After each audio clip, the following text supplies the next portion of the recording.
Solve it. You need two numbers that multiply to get a -2 and add to get a -1. So that would be +1, -2.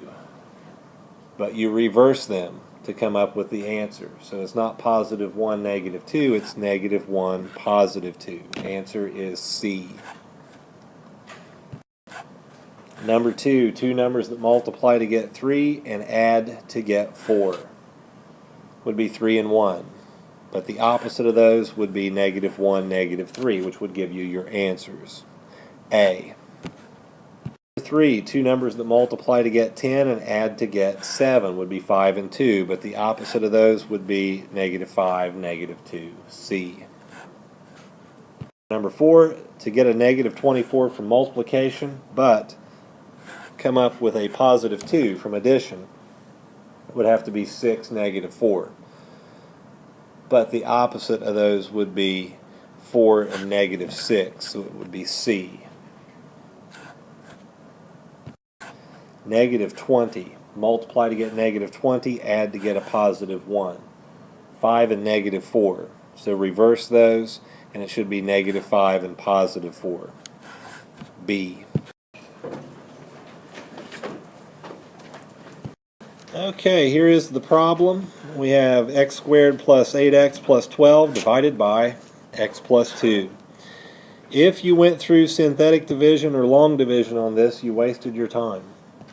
Because notice that A, B, C, and D choices are that it would actually divide evenly. So if that were the case, then why not try two numbers that multiply to get 12 and add to get 8? That would be 6 and 2. You already have a +2 here, so the other one is +6. The answer is D.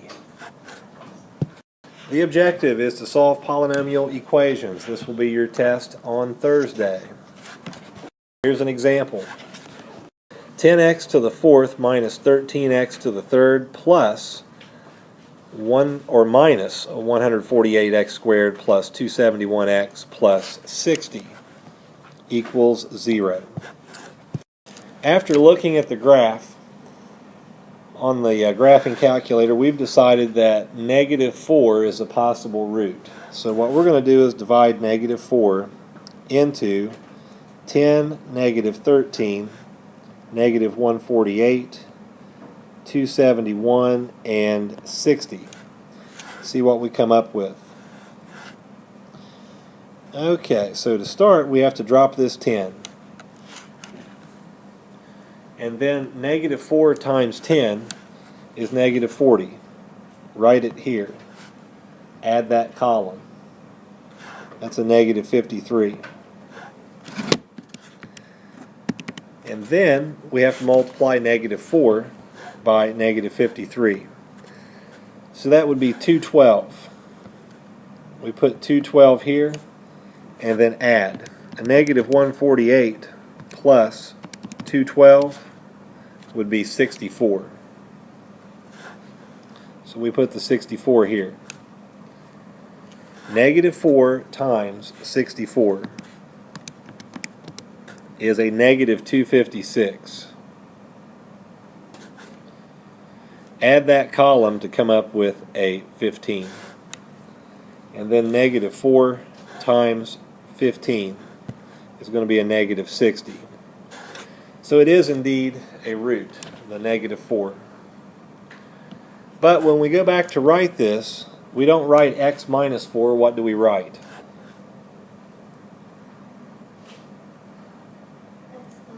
X plus 4, yes.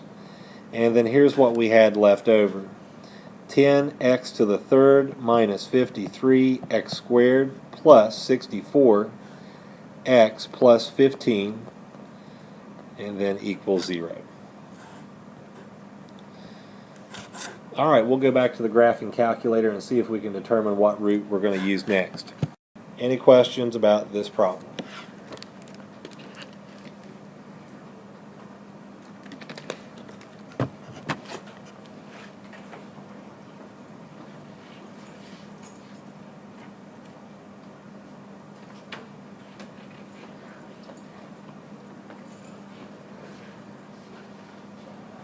Okay, well then try one.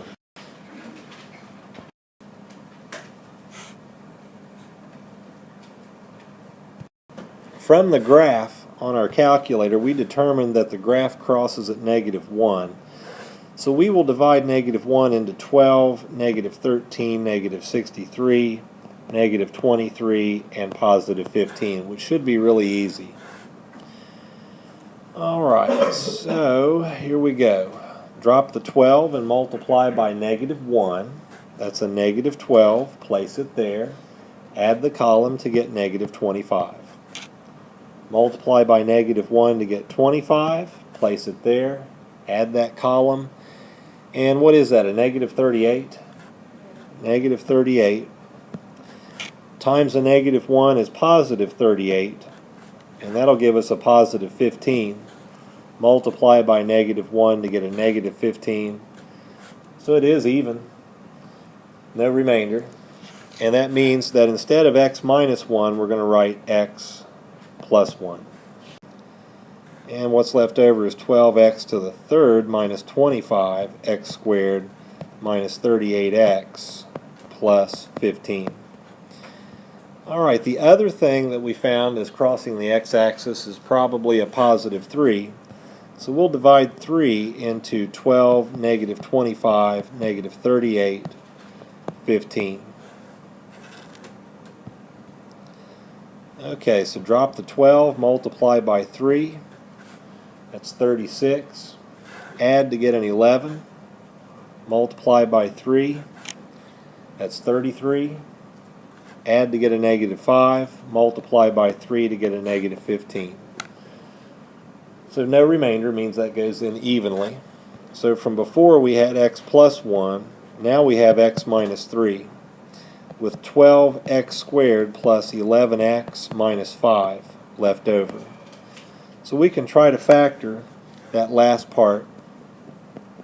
We'll keep the x plus 1 and x minus 3 and put in a pair of parentheses here. And if I'm going to break up 12x squared, I think I'm going to try 2x and 6x first. And to get positive addition but negative multiplication, then it would have to be minus plus or plus minus. To get a 5, it's just going to be 1 and 5. So let's try 1 and 5 first. And to check that, you would do this and come up with a 10x, and then from here a -6x. Is 10x and -6x going to be the thing that gives us 11x in the middle? No. Okay, so what factorization did you come up with, since we're coming short on time? What should it be? Did somebody come up with it? Okay, so off camera we figured out that it was going to be 3x minus 1 and 4x plus 5.